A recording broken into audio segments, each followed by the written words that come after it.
Yuda, Kuya RJ, ibinuking ang pinsan niyang si Donnie Pangilinan? Ano kaya yon?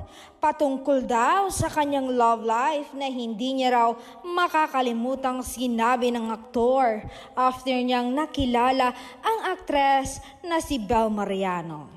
Ayon sa kwento ni Kuya RJ, after lock-in down ng His Into Her Season 1, ay sinabi daw ng aktor na si Donnie Pangilinan na talagang ikinagulat niya. Sabi niya, "Guys, I did it. I found the person that makes me the happiest I have ever been." At si Bel Mariano, iyon.